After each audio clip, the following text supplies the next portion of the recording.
Railway group D exam 2022 है तो जी के जीएस की महत्वपूर्ण प्रश्नों की सीरीज में अभिनंदन। तो जी हाँ, जिस तरह प्रीवियस शिफ्टों में विभिन्न टॉपिक को लेकर के जो प्रश्न पूछे जा रहे हैं और आने वाली शिफ्टों में किस तरह से और कौन से टॉपिक से प्रश्न पूछे जा सकते हैं, उन सभी को एनालाइज करने के पश्चात ही रेगुलर आपको जी के जीएस की वीडियो प्रोवाइड की जाती है। जी हाँ मित्रों, तो उसी की श्रृंखला में हमारी जो सबसे अहम और इम्पोर्टेंट है कर, यानी कि प्रत्यक्ष एवं अप्रत्यक्ष कर को लेकर के एनसीईआरटी बेस्ड क्वेश्चनों की श्रृंखला रखेगी टुडे की सीरीज में। और टुडे की सीरीज हमारी 19 है। इससे पहले हम 18 सीरीज जीके जीएस की लगा चुके हैं। यदि आप लोगों के द्वारा नहीं देखी गई है तो वीडियो के डिस्क्रिप्शन बॉक्स में लिंक है, वहां जाकर एक एक सीरीज को और एक एक प्रश्न को आप देख सकते हैं, क्योंकि एक एक सीरीज का एक एक प्रश्न आपके एग्जाम में बेहद महत्वपूर्ण साबित होगा मित्रों। जी हाँ, तो यदि आप हमारे चैनल पर पहली बार विजिट कर रहे हैं तो चैनल को सब्सक्राइब करते हो, पास में जो बेल आइकन उसको प्रेस करेंगे ताकि समय से लेटेस्ट वीडियो का नोटिफिकेशन आपको मिलता रहेगा और रेलवे ग्रुप डी एवं अन्य कंपटीशन एग्जाम की तैयारी बनी रहेगी मित्रों। टुडे की वीडियो को हम आरंभ करते हैं। तो प्रश्न है हमारा, निम्न में से कौन सा कर प्रत्यक्ष कर है, यानी कि डायरेक्ट टैक्स है। सबसे पहले तो कर को समझ लीजिए, प्रत्यक्ष कर और अप्रत्यक्ष कर। प्रत्यक्ष कर क्या होता है कि जिसका संबंध सीधे करदाता से होता है। यहाँ से जो राइट आंसर है वो आपका हो जाएगा ऑप्शन सी, संपदा कर जो है आपका प्रत्यक्ष कर है। याद रखेंगे, और होते हैं जो, जैसे कि आयकर है, संपदा कर है, कॉर्पोरेट कर है, पूंजीगत कर है, ये सभी प्रत्यक्ष कर हैं। और अप्रत्यक्ष कर में पूछा जाएगा आपसे तो आप बता पाएंगे चुंगी कर, बिक्री कर, जीएसटी आदि, ये सभी क्या है आपके अप्रत्यक्ष कर है। ठीक है, ध्यान से। नेक्स्ट आपका, निम्न में से कौन सा कर केंद्रीय सरकार की आय का सबसे बड़ा स्रोत है। केंद्रीय सरकार की आय का सबसे बड़ा स्रोत कौन सा कर है। विभिन्न शिफ्टों में प्रश्न यहां से बने हैं, तो यहां से इसका राइट आंसर जाएगा ऑप्शन ए, प्रत्यक्ष कर जो है आपका केंद्रीय सरकार की आय का सबसे बड़ा स्रोत है। क्योंकि प्रत्यक्ष कर का सबसे महत्वपूर्ण बिंदु ये आपको याद रखना है कि जिसमें करापात और कराघात, याद रखेंगे, करापात और कराघात पूछा जाएगा, एक ही बिंदु पर होती हैं। ठीक है, नेक्स्ट प्रश्न आपका, निम्न में से कौन सा कर प्रत्यक्ष कर का उदाहरण नहीं है। इनमें से कौन सा बिंदु है जो प्रत्यक्ष कर का उदाहरण नहीं है। क्योंकि हर एक शिफ्ट में यहाँ से प्रश्न पूछे जा रहे हैं, तो इनको ध्यान से समझ लीजिए कि कौन सा कर प्रत्यक्ष है, कौन सा अप्रत्यक्ष है। यहाँ से इसका राइट आंसर ऑप्शन डी, विक्रय कर जो है आपका प्रत्यक्ष कर नहीं है। ये क्या है आपका अप्रत्यक्ष कर है। बाकी आयकर, संपत्ति कर, उपहार कर, ये प्रत्यक्ष कर है। नेक्स्ट प्रश्न आपका, निम्न में से कौन सा कर राज्य सरकार द्वारा लगाया जाता है। ऐसा कौन सा कर है जिसे राज्य सरकार के द्वारा लगाया जाता है। प्रश्न को ध्यान से समझें, ऑप्शन को भी देखें। तो यहाँ से इसका राइट आंसर ऑप्शन ए, मनोरंजन कर जो है राज्य सरकार द्वारा लगाया जाता है। लेकिन याद रखेंगे 1 जुलाई 2017 के पश्चात जीएसटी लागू होने से ये सभी कर क्या हैं, उसी में प्रस्तावित कर दिए गए हैं, वस्तु एवं सेवा कर, यानी कि जीएसटी में। ध्यान रखेंगे। नेक्स्ट प्रश्न आपका, किसी कर को किस स्थिति में प्रतिगामी कहा जाएगा। कोई कर है तो प्रतिगामी कब कहा जाएगा। प्रश्न को रीड करें, ऑप्शन को रीड करें, ध्यान से समझते हुए चलेंगे। तो यहाँ से इसका राइट आंसर सी है, अमीरों की तुलना में गरीबों पर अधिक भार होगा तो उसे कर को प्रतिगामी कर कहा जाएगा। नेक्स्ट है, प्रत्यक्ष कर की स्थिति में करापात और कराधान होता है। प्रश्न को रीड कीजिए, ऑप्शन को रीड कीजिए, समझते हुए चलें। तो यहाँ से आपका राइट आंसर आ जाएगा ऑप्शन बी, एक ही व्यक्ति पर होता है करापात और कराधान। ध्यान रखेंगे। नेक्स्ट है, 15वें वित्त आयोग का अध्यक्ष कौन है। 15वां जो वित्त आयोग है उसके अध्यक्ष आपसे पूछी गई हैं। प्रश्न को समझेंगे ध्यान से। तो यहाँ से राइट आंसर जाएगा ऑप्शन डी, एन.के. सिंह आपके 15वें वित्त आयोग के अध्यक्ष हैं। नेक्स्ट प्रश्न आपका, वैट पहली बार कहाँ लागू किया गया था। सबसे पहले जो वैट लागू किया गया था वो कहाँ पर लागू किया गया था। प्रश्न को ध्यान से समझना है। तो यहाँ से इसका right answer option C, France में लागू किया गया था।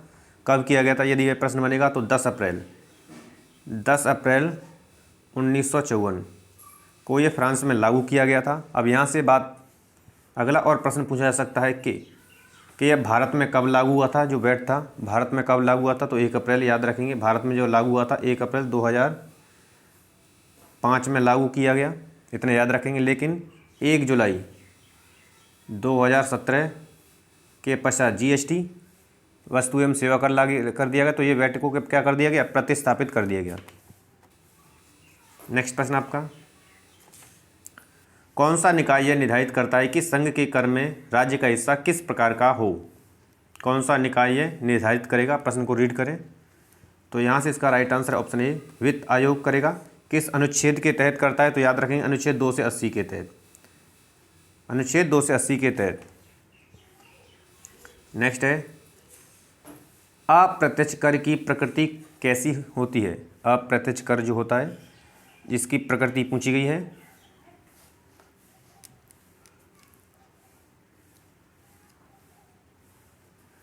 तो इसकी प्रकृति प्रतिगामी होती है, यानी आंसर यहाँ से बी करेक्ट हो जाएगा। नेक्स्ट प्रश्न आपका, विजय केलकर कमेटी की रिपोर्ट संबंधित है। विजय केलकर की जो कमेटी थी उसकी रिपोर्ट किस से संबंधित है? प्रश्न में दिया हुआ है, प्रश्न को रीड करना है।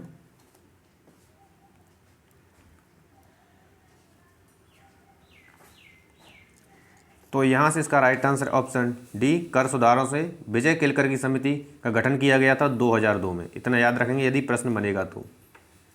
अगला प्रश्न, निम्न में से कौन सा कर केंद्र सरकार द्वारा संग्रहित नहीं किया जाता है? ऐसा कौन सा कर है जिसे केंद्र सरकार के द्वारा संग्रहित नहीं किया जाता है? प्रश्न को रीड करें बेहतर तरीके से। तो यहाँ से इसका राइट आंसर ऑप्शन सी, व्यावसायिक कर जो है केंद्र सरकार के द्वारा संग्रहित नहीं किया जाता है। बाकी आयकर है, सीमा शुल्क है, उत्पाद शुल्क, ये सभी क्या है? केंद्र सरकार के द्वारा संग्रहित किए जाते हैं।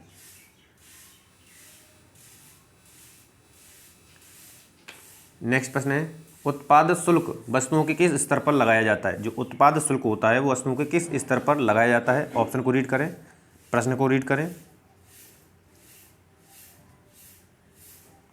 तो यहाँ से इसका राइट आंसर है ऑप्शन ए, उत्पादन पर लगाया जाता है। अगला प्रश्न, यदि आय बढ़ने के साथ साथ कर की दर बढ़ती है तो उसे क्या कहते हैं? यदि आय बढ़ने के साथ साथ यदि कर की दर बढ़ती है तो हम उसे क्या कहेंगे? प्रश्न में पूछा गया है। तो यहाँ से राइट आंसर आएगा ऑप्शन बी, प्रगतिशील कर कहेंगे उसको। नेक्स्ट है, निम्न में से कौन सा समूह केंद्रीय करों से संबंधित है? ऐसा कौन सा समूह है जो केंद्रीय कर से संबंध रखता है? प्रश्न को रीड करना है।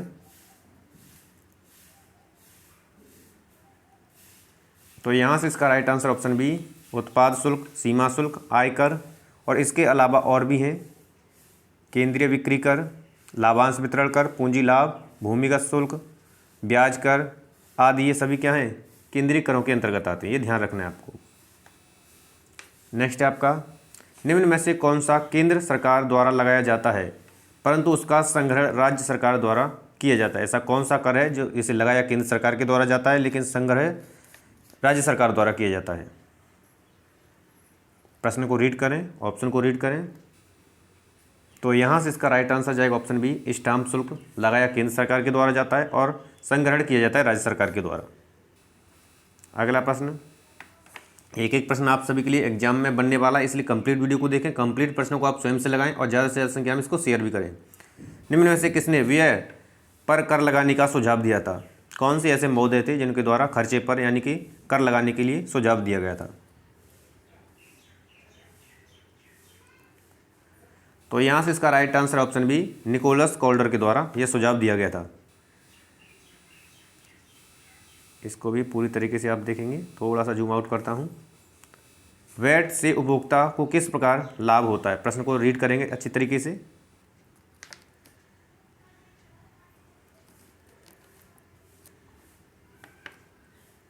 तो यहाँ से इसका राइट आंसर ऑप्शन है, यह एक ही कर पर लगने वाले अन्य करों को समाप्त कर देता है जिससे वस्तुओं के मूल्य में कमी हो जाती है। ठीक है, और 1 जुलाई 2017 से वैट जो है प्रतिस्थापित कर दिया गया था जीएसटी में, तो ये भी ध्यान रखना है।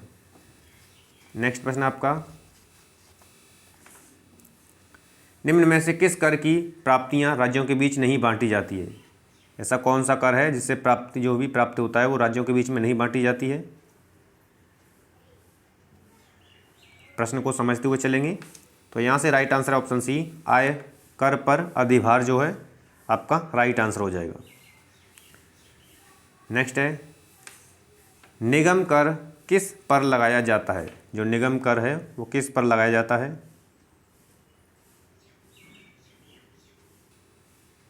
तो यहाँ से राइट आंसर जाएगा ऑप्शन ए, कंपनियों की निवल आय पर यानी कि नेट इनकम पर लगाया जाता है निगम जो कर है। नेक्स्ट प्रश्न, शराब, एल्कोहल, नारकोटिक्स और अफीम पर आरोपित शुल्क किसके अंतर्गत शामिल हैं? ये किसके अंतर्गत शामिल किए जाते हैं, प्रश्न में पूछा गया है। तो यहाँ से इसका राइट आंसर जाएगा ऑप्शन ए, केंद्रीय उत्पाद शुल्क के अंतर्गत इसने शामिल किया जाता है।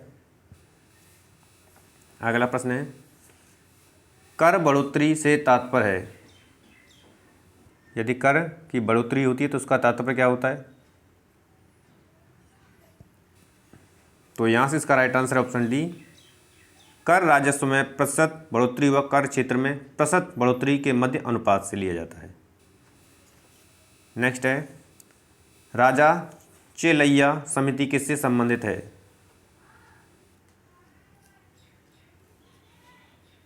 प्रश्न को रीड करें, ऑप्शन को रीड करें। तो यह जो समिति है कर के सुधार से संबंध रखती है। नेक्स्ट प्रश्न है, पार्थ सारथी सोम समिति किससे संबंधित है?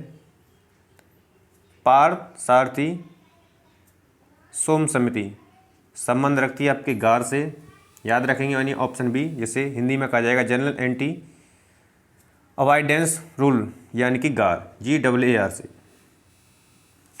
नेक्स्ट है, वस्तु एवं सेवा कर GST क्या है? वस्तु एवं सेवा कर यानी कि GST क्या है? इसे लागू किया गया था, तो याद रखेंगे 1 जुलाई 2017 से। तो यहाँ से इसका राइट आंसर जाएगा ऑप्शन बी, गंतव्य आधारित अप्रत्यक्ष कर है एक। नेक्स्ट है, GST परिषद का अध्यक्ष कौन होता है? प्रश्न को रीड करेंगे बेहतर तरीके से। तो GST परिषद का अध्यक्ष जो होता है वो केंद्रीय वित्त मंत्री होते हैं। तो यहाँ से आंसर आपका ए हो जाएगा करेक्ट। अगला प्रश्न, वस्तु एवं सेवा कर GST में शामिल है, कौन कौन शामिल है इसमें? तो यहाँ से राइट आंसर ऑप्शन सी है, केंद्र व राज्य दोनों के अप्रत्यक्ष कर इसमें शामिल हैं GST में। नेक्स्ट प्रश्न, वस्तु एवं सेवा कर GST से निम्न में से कौन कौन से कर आच्छादित हो गए हैं?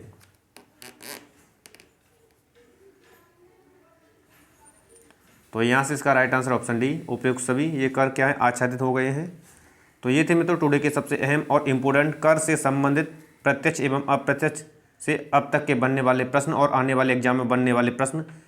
तो टुडे की वीडियो पसंद आए तो मोर देन लाइक और शेयर करेंगे। चैनल को अभी तक सब्सक्राइब नहीं किया तो चैनल को सब्सक्राइब कर दो, पास में जो बेल आइकन उसको प्रेस कर लीजिए ताकि समय से लेटेस्ट वीडियो का नोटिफिकेशन आपको मिलता रहेगा। मित्रों मिलते हैं नेक्स्ट वीडियो के साथ, तब तक आप सभी को नमस्कार है, धन्यवाद।